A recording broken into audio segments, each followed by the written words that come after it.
I have the wrong session open. It's a good thing I noticed, or I would have had a big problem there. All right, can you hear this? Did you hear that? Okay. Yep. I would have recorded just you again. All right, hold on.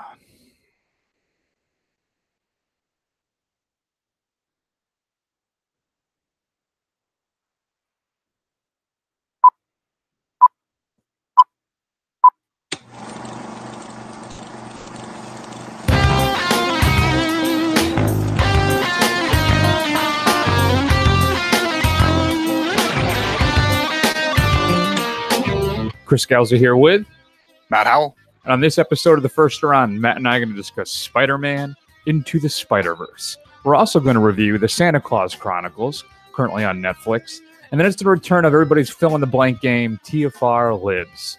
So, Matt, I'm really excited about this. Two things. We're going to have a special guest this week because, unfortunately, I have to cut out about halfway through. I have some last-minute holiday shopping I have to get done. And, unfortunately, I cannot commit to the whole show. So I do apologize, everybody. I know really the reason why you listen to is to hear my dulcet tones. But unfortunately, I will not be here for the whole show. But you'll get over it. And also, we're going to announce who the winner of the Rotten Tomatoes score contest was this year. If you follow us on Twitter and Instagram, you already know. And really, if you follow the show at all, you already know. Just because of sheer talent. So let's start everything off, though, with a clip from Spider-Man Into the Spider-Verse. My name is Peter Parker. I'm pretty sure you know the rest. I saved the city, fell in love, then I saved the city again and again and again. Look, I'm a comic book, a cereal, I did a Christmas album, and a so-so popsicle. But this isn't about me. Not anymore. Spider-Man swings in once a day, zip-zaps up in his little mask and answers to no one. I love you, Miles. Yeah, I know that. You gotta say I love you back. Dad, are you serious? I want to hear it. Look at this place. Dad, I love you. Dad, I love you. That's a copy. All right, Matt. So we are introduced to Miles Morales as Spider-Man in Spider-Man Into the Spider-Verse, an animated film released this past week or so, and the latest superhero film to come out in 2018. Matt, this time what happens is, so in this alternative universe, right, the real original, I should say, Spider-Man, who has blonde hair and blue eyes, gets taken out in the first, 5-10 minutes of the movie. And then Miles Morales gets bit by a different type of spider and develops his own unique form of Spider-Man's powers. There's a proton, hydrogen, something kind of atom smasher thing that creates a rift into space and time and brings in all these other spider people from the alternative multiverse of the Spider-Mans. We have Spider-Gwen or Spider-Woman. Which is it? You know better than I do. Is it Spider-Gwen or Spider-Woman? It's Spider-Woman, but, they just call her, the name of her comic is actually Spider-Gwen. That's why. Hence my confusion. We have Spider-Man Noir, which is voiced by Nicolas Cage. And then we have, there's the Asian one as well, which is a robot, and which I found that was a lot of fun. And then, of course, my personal favorite, Penny Parker, right? Or Penny Parker, Penny Parker. And she has her biomechanical suit, the Spider. And there's a radioactive spider that she shares some kind of link with and is able to control the robot suit thing. And then my personal favorite is Peter Porker, Spider-Ham. For me, the only thing that I was really looking forward to this thing, because I got to tell you, I was a little hesitant on checking this thing out. But the fact that it had Peter Porker, I was at least all in buying my ticket for this thing. And of course, he is voiced by John Mulaney, the super hot comedian right now. Jake Johnson, of course, the real Spider-Man, I guess, right? Air quotes. The real Spider-Man, Peter B. Parker, which is our Earth 1. I'm not sure what it's referred to in the Marvel Universe. Earth 616. Okay. That Spider-Man, but an older Spider-Man in this film. He is sucked into this battle as well. And they all have to come together to stop the Collider and Kingpin, who's the villain, from his fiendish plot, which I don't want to spoil. And then they all have to try and get home and stop this thing. So let me ask you, Matt, one simple question. Is this the best Spider-Man film? It's a real contender for the best Spider-Man film. It is a hell of a lot of fun, and I was so glad that this turned out well because, as everyone knows, because there's lots of super fans of the show, I'm the big Spider-Man fan. He was my absolute favorite growing up, and while I think there's something to be said for Tom Holland's Spider-Man, because I feel like that's more of the Peter that we're used to, the like young Peter, and Spider-Man Homecoming is harder to beat for what it is. But I would say, honestly, I would give this like Homecoming and this like 1A, 1B, and you could probably switch them either way because they're both fantastic. Now, Spider-Man 2, the Sam Raimi trilogy, is considered, I think, generally the greatest Spider-Man movie. And I would probably still rank that one Homecoming 2. Now, though, I'm not so sure. Right? It's this. I was really, really impressed with this thing, and the animation too. I felt kind of really broke new ground, right? But it's not just that. Why this thing is so successful? Because we also get an enthralling story with great characters and an emotional heft and earnestness that I don't think we've gotten in a Spider-Man movie before. Right. Not just the Miles Morales kind of growing up and becoming Spider-Man himself, but the bond he shares with Peter Parker, that one scene where they're swinging through the forest and he's helping him learn how to do that. Yeah. I mean, that's one scene alone was fantastic. Fighting off the new Dr. Octopus. And I love all the little changes that, what's his name there? Phil Lord and I forget his partner there, Christopher Miller. The two of them do, because they wrote and produced this thing, right? And let me just say a little side note. Do you start to wonder if maybe Disney made a horrible decision in booting them off of Solo? Yeah. But I think I thought that when they got kicked off in the first place. I thought they could have brought something really awesome to the role, but unfortunately that's not what to be. I think we still had little bits and pieces of it, but yeah, I think we really missed out on something special there. Because this film, it's so visually fascinating, and then the story is so well done, and the conceits and the concepts that he introduced to this thing, though that could be heady and kind of overwhelming, simply just work, and everything kind of comes together perfectly. And also, I didn't realize this until I was putting the show notes together, but Chris Pine voices the Spider-Man in the original Peter Parker in the Miles Morales universe. Yeah, right. Which I was not aware of. But still, I mean, this thing is fantastic, and there's nothing short of jaw-dropping for me. One thing I was wondering too, Matt, do you think that if Sony had sold everything off previously to this thing being made, right, and the Spider-Man was part of this whole package? Wait, no, Sony hasn't sold to Disney yet, right? That's more Fox. So do you think this thing gets made if Disney owns these character rights, lock, stock, and barrel? I don't know if it does. I don't think it does either. I don't think they would have been willing to take the risk. I think they probably would have been completely content to hand over the reins to Feige, which, to be fair, if they had done that as a fan, I would not have had any problems at all. And just making all of the Spider-Man stuff, part of the MCU. And to be fair, I think that there's every intention for the MCU to get Miles Morales in there at some point, but I don't think we get anything as kind of risky and groundbreaking as this. No, I don't think so at all. I think they hold their properties, their IP so close to the vest, and they're so desperate really to not take they're not taking this chance. They're not making this movie. I really don't think they are. So I'm really thankful that we got this thing. Now, does that mean I don't want Spider-Man to join officially MCU Disney proper in the future? I don't know. But I got to tell you, this thing is not cookie cutter as those other Marvel movies have been. That's for damn sure. And that would be a real shame if we didn't get this thing. And the fact that, too, possibly the greatest Spider-Man film features Miles Morales and not Peter Parker as its North Star, I think it's fantastic, and I think it's great. So, I don't know. Did you stick around for the end credits scene with Spider-Man 2099? Yeah, and Oscar Isaac and the meme and everything, that was fantastic as well. I thought that was fantastic. And here's the thing, I really, other than, obviously it would be really difficult to make a Spider-Man noir film or a Spider-Ham film. Although I could see them doing like Spider-Ham like Pixar shorts like before, like the other Spider movies. Oh, that would be awesome. I think that would work pretty well.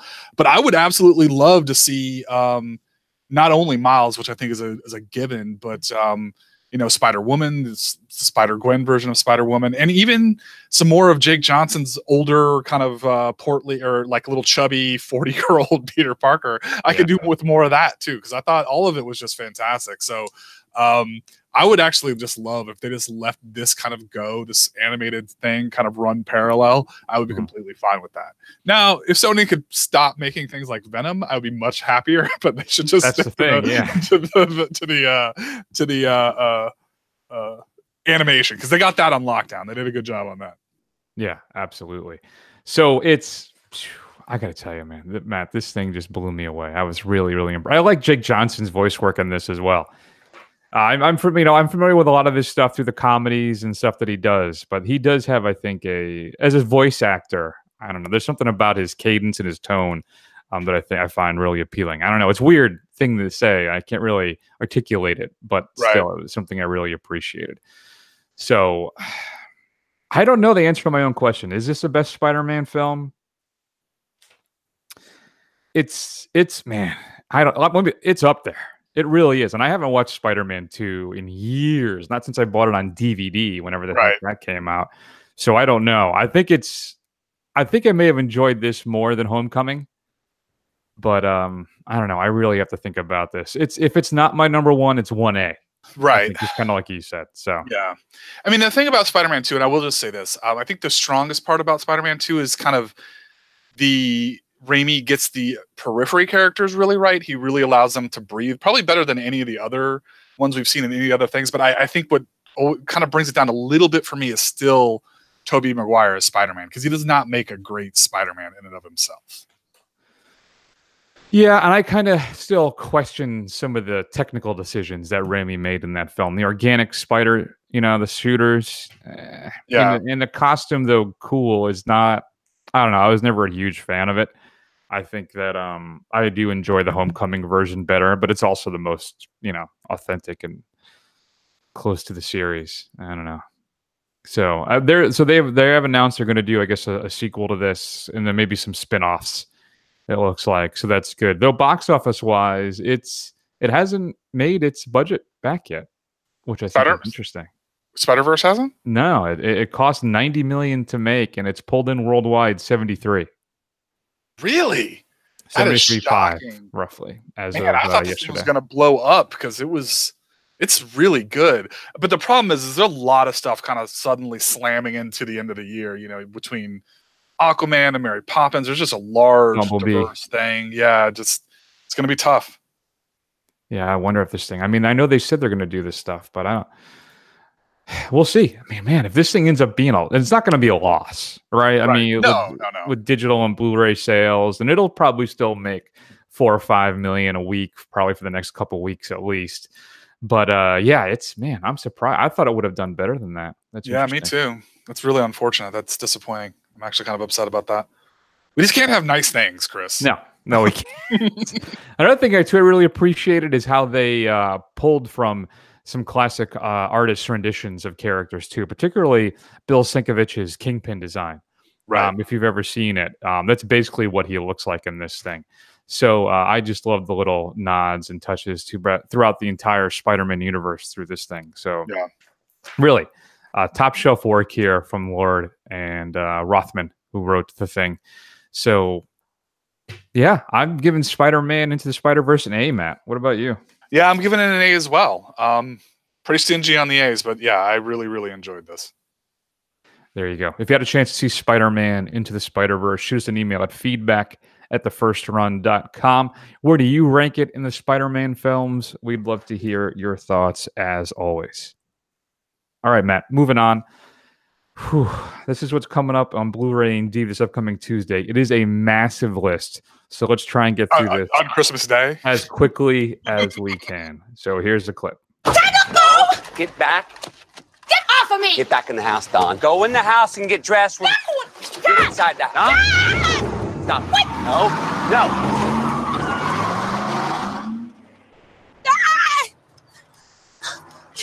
Ah, Christ. Keep going. I got it under control. You don't need to stop the car, Pop. Everything's fine. Don't get out of the car. Everything is not fine. A man just ran out of your house almost against my Imperial. You don't have a goddamn thing under control. You're not going to let her talk to you I'm like going to the that. goddamn house. I Oh, got for this under Christ's control, all It right? ain't under control. Ray, stay out of it. Looks like Richard's having a bad day. No, Ma, I'm not having a bad day.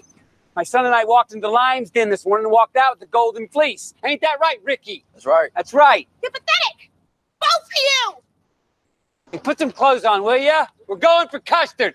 So that is a clip from White Boy Rick, a film I saw, Matt. You did not get to, did you? I know you wanted to. Yeah, I didn't get a chance to see it. No. Yeah, don't bother. Don't bother. McConaughey's good, but it is really underwhelming. And the gentleman who plays White Boy Rick has absolutely no screen presence whatsoever. I mean, it's really not good. Yeah. So that's coming up this upcoming Tuesday, December 25th, which is there's something about that day. Includes 6 deleted scenes, 3 making of featurettes, and that's it. Your straight to DVD pick of the week is going to be Strawberry Estates. This tape is intended for FBI officials only. Possession by non-authorized personnel is prohibited. Matt. Red File 66-095. Strawberry Estates for authorized eyes only. In November of 1999, a parapsychology professor, his students, and a disturbed psychic locked themselves in the haunted Smith Garrett building known as the Strawberry Estates in the hopes of documenting supernatural occurrences. While there, the quartet discussed philosophy and the nature of existence itself before finally getting the proof that they were searching for. They were never seen again, and this footage, appropriated by the FBI for their Red Files archive, is all that remains. Strawberry Estates, your straight to DVD pick of the week. Matt, what should we be streaming during the Christmas break? Yeah, so I like to pick out something that's obviously very Christmassy. And I actually saw a write-up on this on the AV Club, and I forgot how much I really have some affection for this movie. And it is available on Hulu. It's The Faculty, which is Robert Rodriguez's kind of homage to Invasion of the Body Snatchers and The Thing, where an alien force tries to take over a high school in California in the 90s. It is incredibly 90s, but it is actually a hell of a lot of fun. You should check it out if you haven't seen it.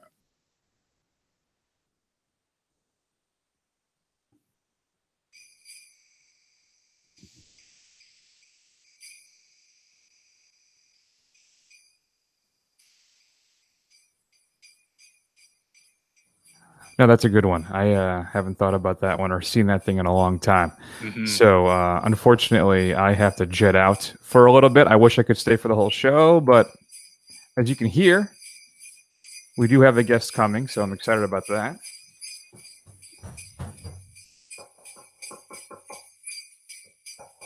Hello? Huh?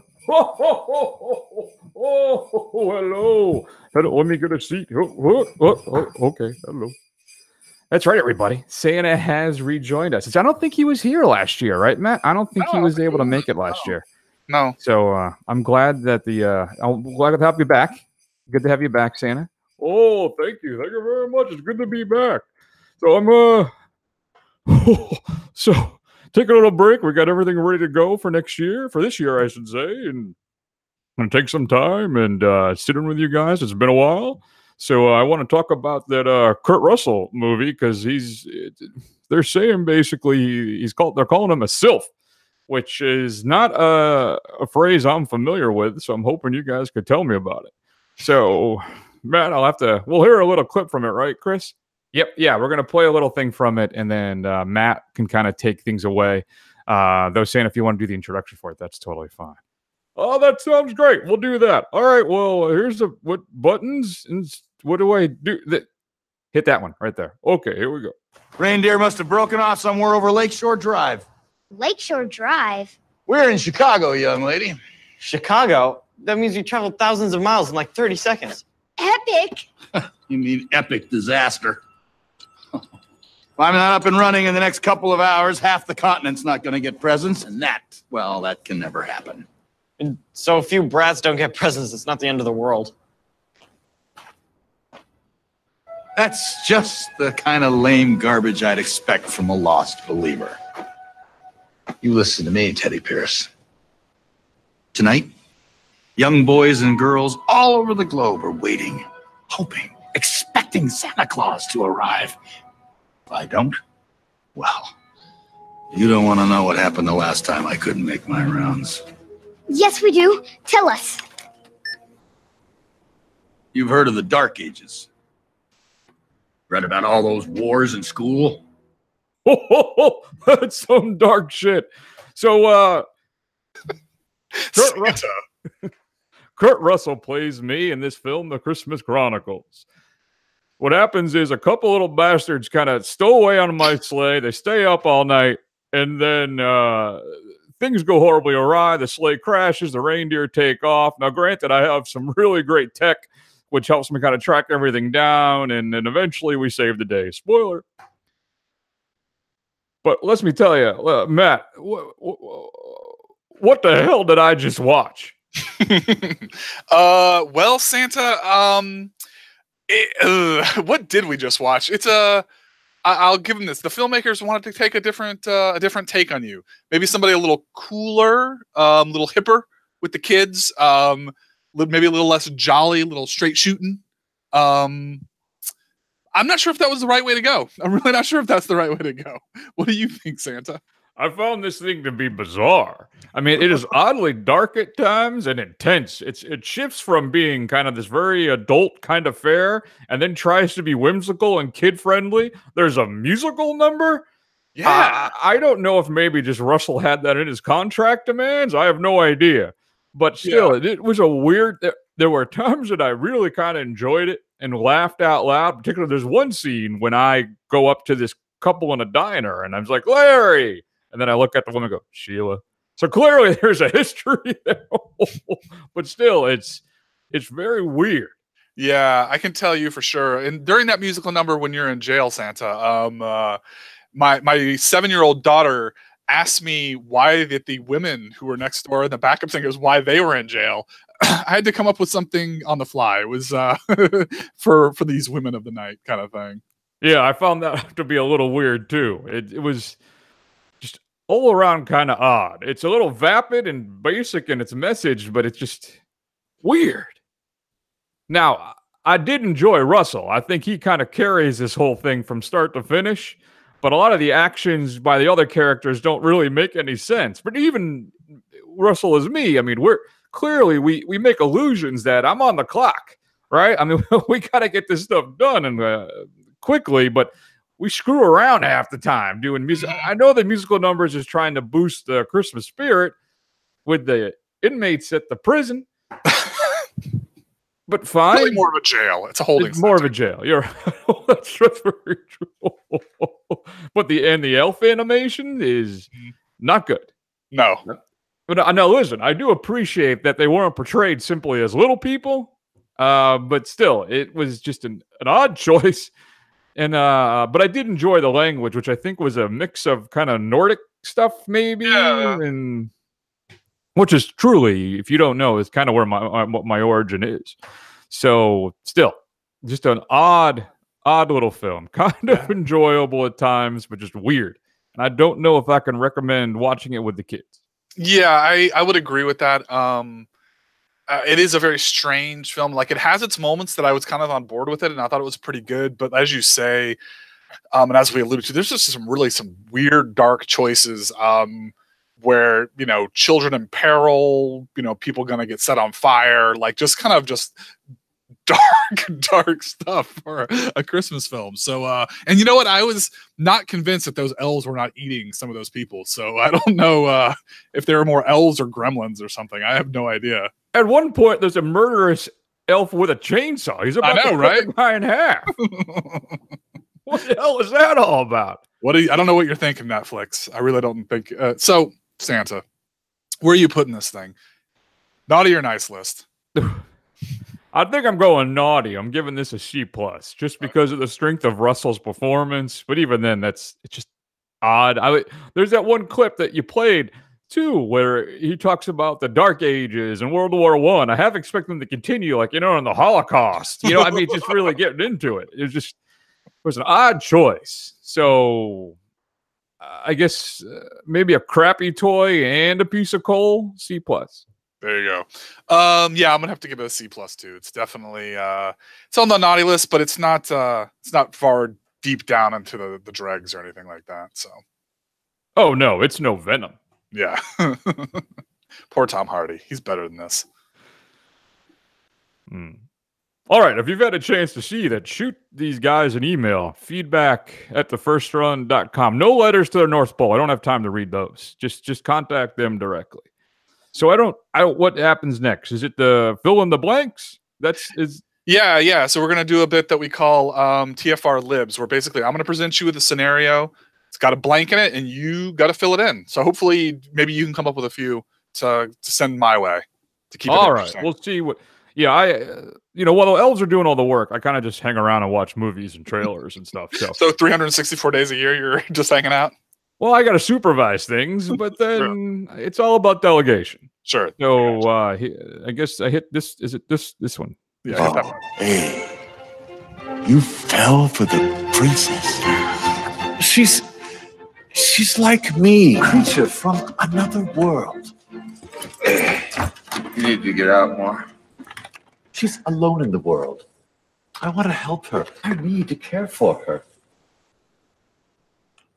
You're in love. Have a beer. Oh, my body's a temple. Well, now it's an amusement park. No. The glandular balance. Just shut up and drink it, will you? What track? 8. Can't smile without you. I know. Yep, I'm gonna need a beer too.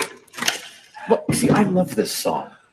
And I can't smile or cry. I think I have no tear ducts. Well, it says here that's from a movie called Hellboy. That's wholly inappropriate. Jesus Christ. Wow, that's no good at all. So it says here, I'm reading these. The Hellboy and Men in Black International trailers are blank. They're good. That's kind of unfair that you lumped both. That is bullshit. Those things are not good at all. I don't know what the hell you're talking about. I'm intrigued by the Men in Black International trailer. I think the charms of Hemsworth and Tessa Thompson are enough to kind of push me into actually wanting to see this film. Hellboy, I'm a lot less bought in on, so it's hard for me to kind of give you a straight blank. So let me just say, the Hellboy and Men in Black International trailers have me cautiously optimistic. How about that? I think there's a reason that Chris chose the old Hellboy clip for that instead of the new one. I think the use of that Money Money song is just it's like using The Boys Are Back in Town. If you see those two songs in a trailer, that just screams avoid at all costs. So, and I don't know. So let me get this straight. We can't give the money to Del Toro to make a third film, but we can do this one, which looks. Listen, I'm a big fan of Neil Marshall's work. That guy is some crazy shit, but still, I just don't know about this thing. Maybe I'm wrong. We'll see. And then those Men in Black films are atrocious. That third one is the only one even worth watching. And maybe because of Hemsworth and Tessa Thompson, we'll go check this thing. I'll check this thing out at some point. But I don't know. I think the track record for those things is so poor. I don't know. I just don't know. So my response would be underwhelming. Underwhelming. Okay. Well, there you go. Well, I guess, Santa never pegged you for a needless pessimist, but I guess there we go.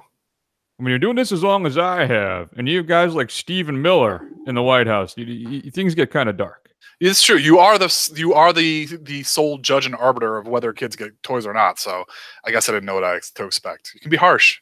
You can be a harsh one, Santa. Sometimes you got to make the tough calls. What do you got for old Saint Nick? All right. So the next one I have is this. So you may have heard, Santa, up in the North Pole, that James Gunn, through a series of unfortunate tweets from his past, got removed from the Guardians of the Galaxy franchise. He's no longer the director, and I think a lot of people are upset about this just because he's the one who really brought the Guardians of the Galaxy to where it is. So I was reading some of the websites, and they posted a name as somebody who had been reached out to, which was Adam and Kay, as a possible replacement for James Gunn. But it kind of got me thinking. So blank should direct Guardians of the Galaxy 3, who should his replacement be? That's an interesting question. I think there's only one answer. Who is that? Taika Waititi, I think, is the way to go. He's basically my insert name here for any one of those things. If you want fun, adventure, I think he's your guy. Bit cliched, maybe a bit of a layup, but I think it's the way to go. Yeah, I think that's a good pick. I don't know who I would go with. I could see Waititi is a good pick. I could see McKay possibly being an interesting pick, although I don't know how he would handle the action scenes of it. Part of it, I think he could get the comedy tone of it right. He seems more focused with social things right now, social satires. Yeah, you know what? You can bring the comedian out of the club, but you can't bring the club out of the comedian. I think he just has to wait for the right thing. And if Marvel backed up a dump truck full of money, he would do it because that'd allow him to make more social things. Although, and I know we haven't seen it yet, but I would actually be also kind of curious to see what James Wan could possibly do with Guardians of the Galaxy. He would bring a completely different tone to it, but his aesthetic may work. As long as they have really long runways. Did he do that Fast and Furious film with a runway that was about 50 miles long? It never ended? Who knows? Who knows? Maybe. I can't remember. It's been a long time. We'll have to see his Aquaman, though. I'm looking forward to that one. I love me some Momoa. That man is a beefcake. I don't know why every now and then I sound Southern. Sometimes you sound amazingly like Chris, too. Let me ask you. Disney's live-action remakes of classic animated films is blank. Because I got to tell, I don't know if you've seen that Entertainment Weekly cover of the Aladdin with Will Smith. Looks terrifying. Yeah. I'm going to say a cynical cash grab is really what I'm going to say about those. Now, I didn't see Beauty and the Beast. I understand it made just like money hand over fist. My daughter saw it. I know she liked it. But, you know, I don't know. Not really sold on Aladdin, and I'm really not sold on what even the point of the Lion King is, because it's not like it's live action; it's just computer generated. So it's a very strange strategy. But I guess, you know what? If I can't blame them if they're in the business to make money. If people are going to go buy tickets, then they might as well do it. I think that's an interesting thing too. I think cash grab's a good answer. Have you seen the 2016 Jungle Book? I hear that one's pretty good. I have not seen it. No, neither have I. I haven't seen any of them really. I kind of like to let things be. I'm more a classical kind of guy, so I'm more with the actual animated films. But yeah, I think cash grab's a way to go with that one. I don't really feel like spending any time on this. Yeah. Okay. Very good. All right. So Disney, as you know, they own, some huge franchises. They own Star Wars, they own Marvel. And those things have become such cultural touchstones that trailers being released for them is like a big deal. So we've been on a frenzy, up into the lead up to the Avengers Endgame trailer. We've been waiting for the first Far From Home trailer to drop. There's even been rumors that we may get, looking very unlikely now, but we might have gotten the first Star Wars Episode 9 trailer before the end of the year, and people are just out of their minds waiting for these things. So Disney's trailer release strategy is blank. Maddening. I get tired. I don't know if it's so much them I have a problem with, but it's the fans and how worked up everybody gets and how disappointed they get when it doesn't come out. And is it going to come out today? No, it's going to come out this week. Well, actually, we're going to hold on and wait for a month. Plus, I think part of it is I don't like to watch trailers at this point because I think sometimes they spoil too much. I like to go in as fresh as I possibly can. So, but it is maddening because I think of all the ancillary implications and everything else that kind of trickles down because of it. So that's what I'm going with. Yeah. I would say infuriating just because, especially in the case of the Far From Home trailer, the thing is done. They showed it at a comic convention in Brazil. So there's no reason they couldn't release it other than just to get people into a more of a frenzy for it. It's very upsetting. I wish they would just kind of release their commercial as it is, because it's a freaking commercial. Let's be in. At the end of the day, that's what a trailer is. Hell yeah. Yeah. All right, Matt. Del Toro's Pinocchio will be blank. Oddly terrifying is what I can think of. I think he's got a very strange sensibility, which we love. But Pinocchio, in and of itself, is just a kind of a dark story. And if he goes to, what's the name of the island where the bad kids get turned into donkeys? Misfit Toys. Is that what it is? The island of misfit toys? No, I don't know. No, that's Rudolph. That's right. Pleasure Island, something like that. I think it's Pleasure Island. Sounds dirty. Yeah, it does sound dirty. But I think it is. If you go back and you watch that now, that is some pretty dark stuff. When all the kids are crying for their mom as they're being turned into donkeys. So I can only imagine. But I do get a perverse pleasure out of that. So it'll be very interesting to see what Del Toro brings to the table there. Well, that's exactly what I had as well, is that it will be oddly terrifying. Wow. It'll be super dark and weird. And from what I understand, it's not going to be a kid's movie. I mean, it will be kids-esque, but we're coming in at a hard PG-13, I'm assuming. A hard PG-13? Like a grim fairy tale type thing. Okay, very good. So no Jiminy Cricket this time around? Yes, but he'll be a terrifying grasshopper with spikes and teeth and other crazy stuff. And he's a cricket originally, but still and something will happen where somebody will get eaten. Yeah, he's going to get turned into a locust. Yeah, the nose will grow and spear somebody in the eye. Something crazy. Very good. All right, so this is my last one, Saint Nick. So we are not fans of the Transformers franchise here at the First Run. It is. Oh, really? I think those things are beautiful. They're works of art. That's unfortunate, Santa.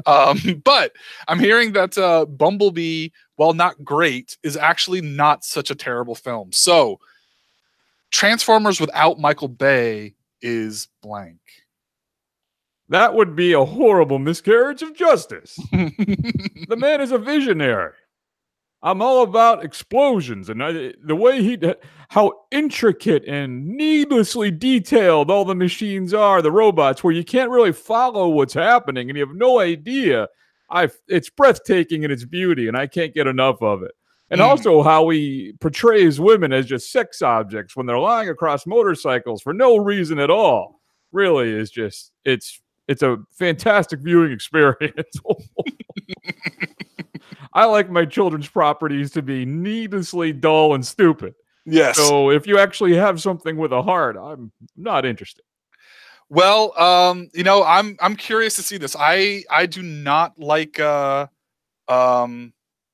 Michael Bay's Transformers at all, and I haven't seen the majority of them, but this thing's got a 94% rating on Rotten Tomatoes right now. It's 30 points ahead of Aquaman, which, man, Chris, I ended up getting beat out in a contest by Chris, and his bet was 65% was what it was. But if we'd only waited until Saturday, it would have been down to 64, and the contest could have continued. But Friday at noon, it just worked out for him. It was 66 because it was 66 at the time. I follow you guys on Instagram, so yeah. So yeah, that's we ended the contest. So unfortunately, it's a Pyrrhic victory. It's a tainted victory for Chris right here. Anyway, but yeah, I'd say if I'm going to fill in the blank, I'm going to say liberating. I think it's the right way to go. I'm actually kind of curious to see this, and I understand there is some G1 stuff in this with the old classic 80s designs in the very beginning, so I do kind of want to see that. Sounds horrible. So my final one for you is this. Okay. The best movie Santa Claus is blank. Oh, the best movie Santa Claus is blank. So who portrayed me in a movie? Who is your favorite one?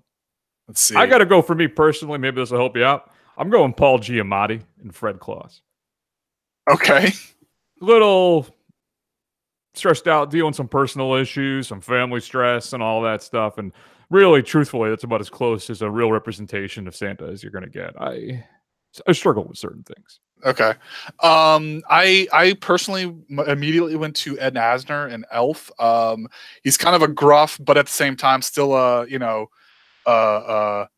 even if he is no nonsense, he still seems like he's a good guy deep down. I think that's my Santa right there. Kind of like your grumpy old neighbor that you still get along with.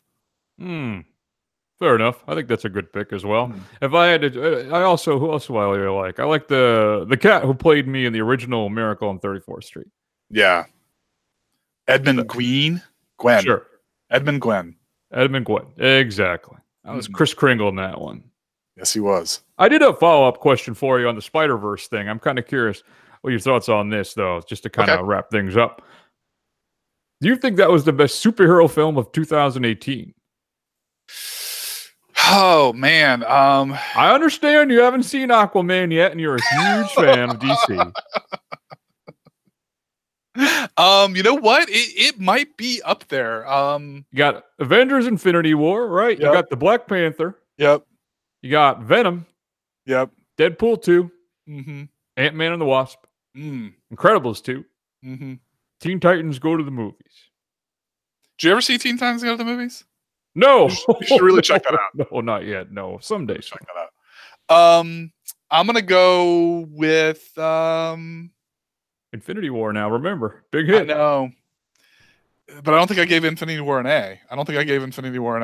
You know what? I hate to say it. I think I had more fun at Spider-Man than I did at Infinity War. I mean, Infinity War is kind of a bummer, but it is a culmination. But yeah, I think it might actually have been the most fun I've had at a superhero film this year. Fair enough. What about you?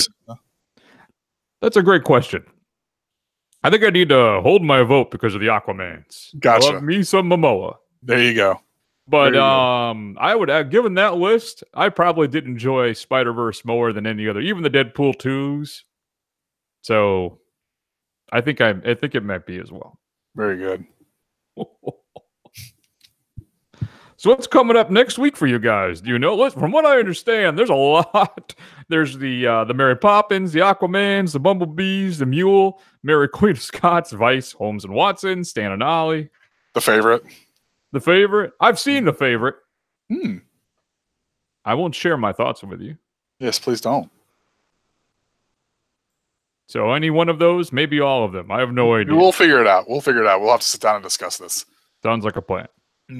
Well, thank you so much for having me. I really appreciate it. For making another trip down. Well, it's a weird kind of point where like the weekend before everything's done, so I just kind of Skype in and just see what you guys are up to and check in. It's always good to sit in. We'll see if we can come back next year. Who knows? But it might be fun. Who knows? Maybe this was a horrible disaster. That's probably more likely. Don't be so hard on yourself, Santa. So let me read it here. So you can find you guys on the Facebook and Instagram, Twitter, YouTube, website, thefirstrun.com. Email them at feedback@thefirstrun.com. And then it says here, take extended break. See you soon. Bye now. Merry Christmas. Merry Christmas.